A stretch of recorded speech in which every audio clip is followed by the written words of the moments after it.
can see distribution of a set of continuous data. So let's build a histogram for a random normal distributed data. For that I'm using rnorm function here with a value of 1000 variables. The function that is used to build a histogram is HIST, that is hist. So let's execute this command. And you can see the graph is showing a normally distributed data. If you want to build a data for a that is skewed data, that is not normally distributed, it has different values and frequencies. There is an inbuilt data set that is islands. So it is a data set having the area of different islands. It's a vector of 48 length. Let's execute this command. And you can see it is a skewed data. That means one side the variables or the value is high and the other side is very low. Then there is, you can see in the graph, the values of y-axis, this shows the frequency that is from 0 to 10, 20, 30 and 40. If you want these values in the form of density or probability, what you can do is you can add a sub function that is probability equal to true or frequency equal to false. It goes each way the same. So if I execute this, so you can see because it is a very small value, so it is showing the scientific format. Let me give you an example. This was the data of normally distributed data. If I want the density to be shown on the y-axis instead of frequency, I will be taking the same formula, that is the HIST inside bracket rnorm. Rnorm is for random variable number, taking value of 1000. And next I will be doing probability equals to true. It is giving me an error saying could not find function rnorm. Okay, so I have written the wrong spelling. That is why it is giving an error. So you can see the frequencies have been changed to the density. So it is 0, 0.1, 0.2, 0.3 and 0.4. Now let's go ahead. So when we are building a histogram, if you want any help regarding it, just question mark it and you will get help from R regarding all the arguments or the sub functions that you'll be using in that formula. You will have different examples when you go down. There are examples. There are multiple examples regarding histogram. We will be building a histogram with breaks. So the function that we use is hist. Within the brackets, first you give the name of the data set or the column that you want or a variable. It can be a single variable. Then there is breaks. The breaks is the number of bins that will be created for the histogram. So it is a continuous data. What you want, you should understand the difference between bar plot and histogram is bar plots. They are the individual bars that are created for a categorical data. For when you are plotting a continuous data, histogram helps you with that. You can see there is a continuous bars that have been joined to each other with a range of data on the x-axis. I am giving breaks here. The data that I am using here is island. If you want to check what is all in this islands data set, so you can see there are different islands along with the size of their area. So I am giving 5 breaks. So there will be only 5 bars, 5 breaks, bins. Then the title of my graph will be islands histogram. X label will be area range and the border will be of red color and it will be filled with gray color. It's executed. So you can see the border of my bins are of red color filled with gray color, and there are so because of the data set that I am having, it is only split it into 4 bars. Let's go ahead. There will be more examples wherein we will be breaking the bins of the data set. So next is I'm using the data set air quality. There are different variables in this data set. If you want to check the data set, it is air quality. So you can see there is ozone, solar wind, temperature, month and day.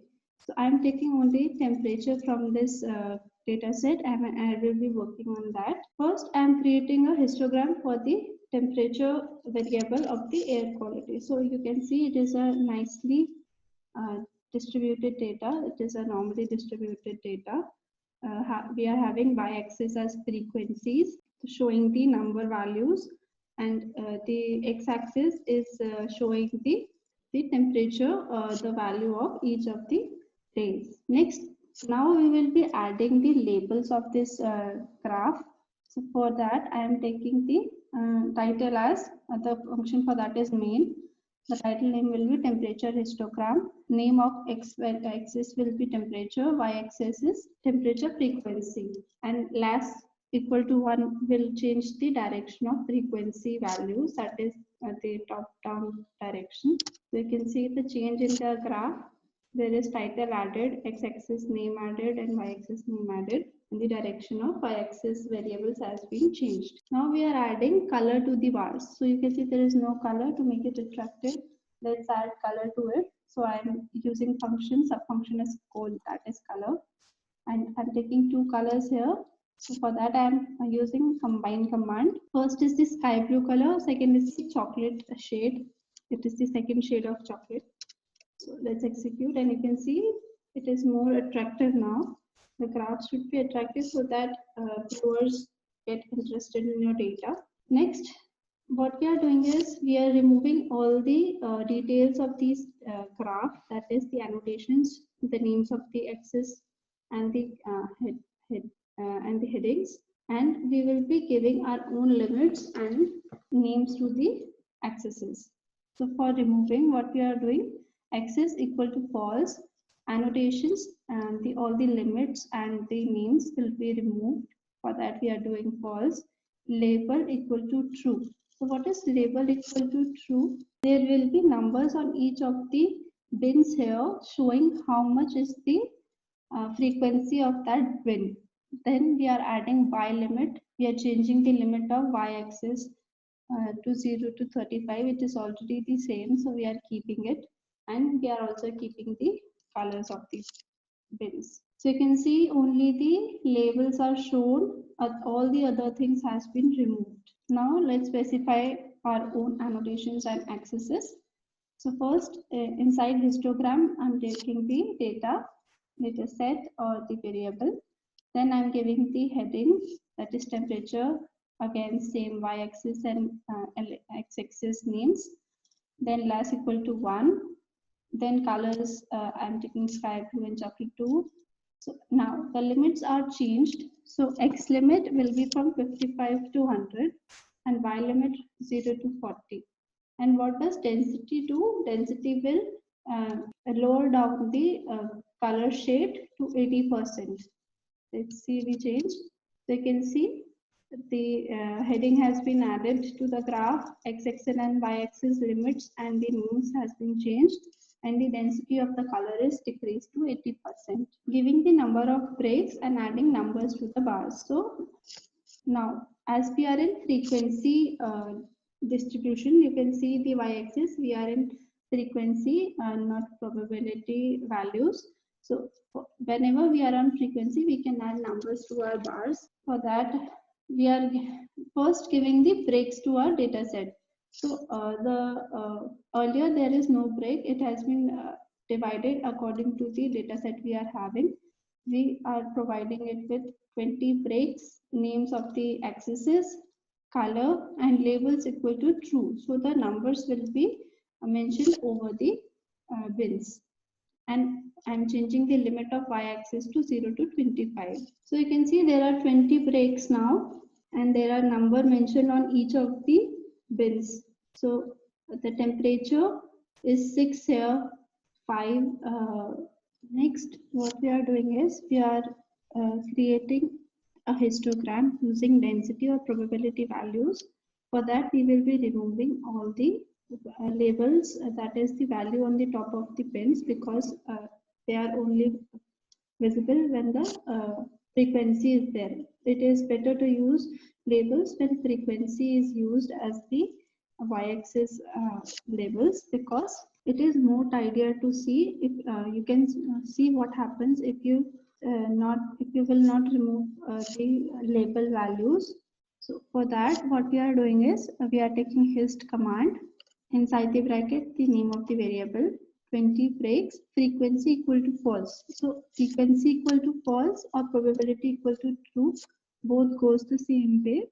Then I'm giving the name of title, X label, Y label, las equal to 1, colors, sky blue and chocolate blue. Let's keep labels equal to true. So you can see you can you can check the values on the top of each of the bins, but it will convert into probability values or the density. So it is the 0.02% or 0.16 part. Now let's add a density line to this graph. So density line will help you to understand how the graph is moving, the area that is covered under the line. Let's add a density line. So the formula for that is lines. Within the bracket, the function is density for the to calculate the density of the temperature. Then I'm giving the line width as 4 and color equal to red. So it will be a red line with width of 4, giving the density of the temperature.